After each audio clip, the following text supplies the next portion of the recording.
Good morning प्यारे बच्चों, मैं हूं आपके एजुकेटर पूर्णिमा और हम करेंगे वर्कशीट नंबर 8। सब्जेक्ट है सोशल साइंस और क्लास है 8 और आज डेट है 19 October. Students, process of making constitution and the main feature of the constitution, यानी कि हमारा संविधान किस तरीके से बना था और हमारे संविधान में कौन कौन से मेन फीचर इंक्लूडेड हैं, ये हम पढ़ेंगे।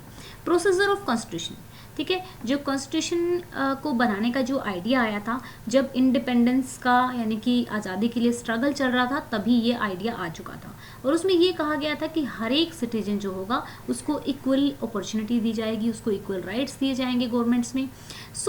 हमारी जो कंट्री है इतनी ज़्यादा डाइवर्स है, तो एक पर्सन इस चीज़ को डिसाइड नहीं कर सकता था। तो अराउंड 300 पीपल एक साथ बैठे, उन लोगों ने डिस्कशन किया और हमारा जो कॉन्स्टिट्यूशन है उसको बनने में अप्रोक्स 3 ईयर्स का टाइम लगा। और ये पीरियडिकली वो लोग बैठते थे, 3 साल तक डिस्कस करते थे कि क्या अपने देश के लिए अच्छा होगा, क्या बुरा होगा, क्या चीज़ें हमें रखनी है, क्या चीज़ें हमें नहीं रखनी है।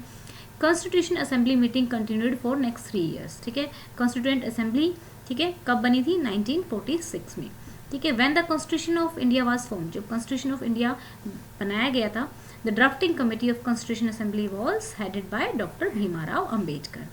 अब जो मेंबर थे कॉन्स्टिट्यूशन असेंबली के, उनके पास बहुत बड़ा टास्क था इनको करने का। The country was made up of several different community, ठीक है। कंट्री जो है अलग अलग कम्युनिटीज़ से बनी हुई है, अलग अलग रिलीजन से मिलकर बनी हुई है। तो सभी लैंग्वेज, सभी रिलीजन के लोगों की, उनके कल्चर को ध्यान में रखते हुए कॉन्स्टिट्यूशन को बनाया गया था, ठीक है।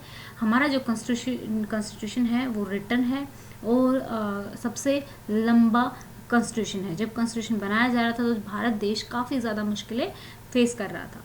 All of this issue played an important, और यही सभी इशू ध्यान में रखते हुए ही हमारे जो कॉन्स्टिट्यूशन मेकर थे, उन लोगों ने, जो मेंबर थे कॉन्स्टिट्यूशन असेंबली के, उन लोगों ने काफ़ी ध्यान रखा हमारे देश की डाइवर्सिटी को मेंटेन करते हुए अपने देश की नेशनल यूनिटी को बनाए रखा।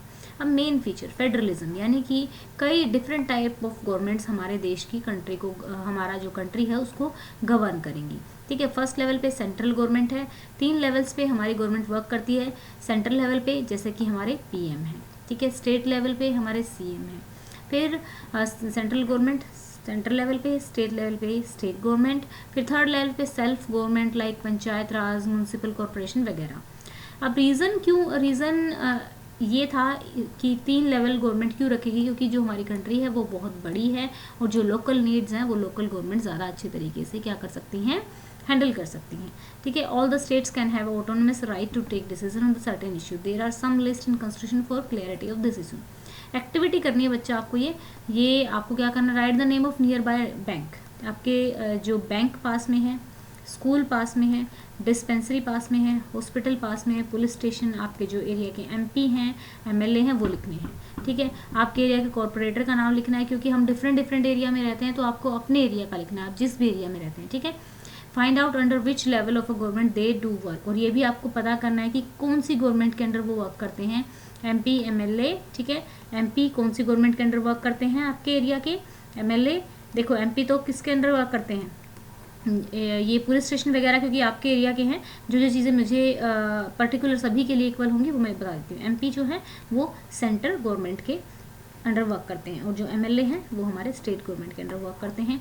Hospital, police station, school, dispensary, ये आपको खुद पता करना है और लिखना है, ठीक है। स्कूल भी जो आपका स्कूल है वो किसके अंडर है, स्टेट गवर्नमेंट के या फिर सेंट्रल गवर्नमेंट के, दिल्ली गवर्नमेंट के अंडर है ना, ठीक है। और डिस्पेंसरी वो किसके अंदर है, अब बैंक जो है हमारा आपका रीजनल बैंक है या फिर सेंट्रल गवर्नमेंट के अंडर वर्क करता है। एसबीआई बैंक है तो सेंट्रल गवर्नमेंट के अंडर वर्क करता है, ठीक है। डिस्पेंसरी जो है लोकल गवर्नमेंट के अंडर वर्क करती है। हॉस्पिटल जो है वो भी लोकल गवर्नमेंट के अंडर वर्क करता है, okay.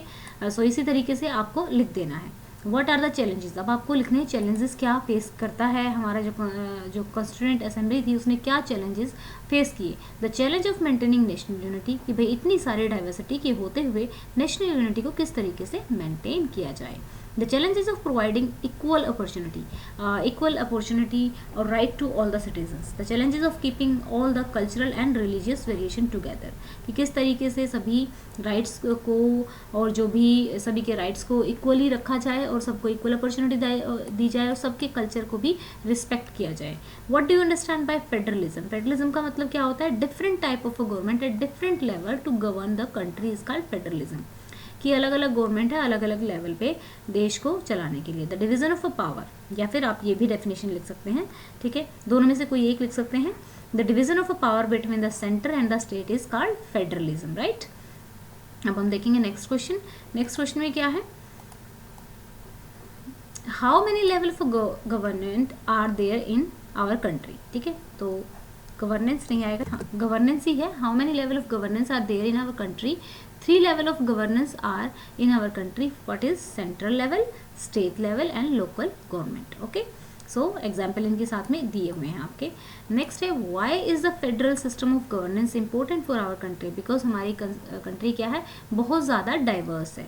In such a large country all states have a autonomous right, सभी के अपने अपने राइट हैं हर स्टेट के, तो हर स्टेट के पास अपनी गवर्नमेंट है जो कि वहाँ के अब कल्चर वहाँ का अलग है, एनवायरनमेंट वहाँ का अलग है, तो उसके अकॉर्डिंग अपनी जो राज्य है उसको चलाती है। That's why the federal system of governance is important for our country, इसीलिए जो फेडरल सिस्टम है वो हमारे लिए बहुत इंपॉर्टेंट है।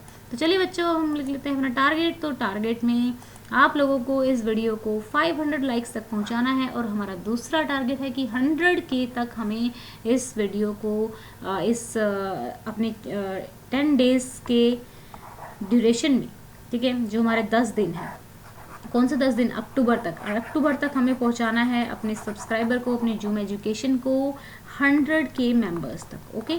तो आप लोगों को इसके लिए क्या करना है, इसके लिए आपको वीडियोस को शेयर करना है। Thank you, have a nice day, may God bless you.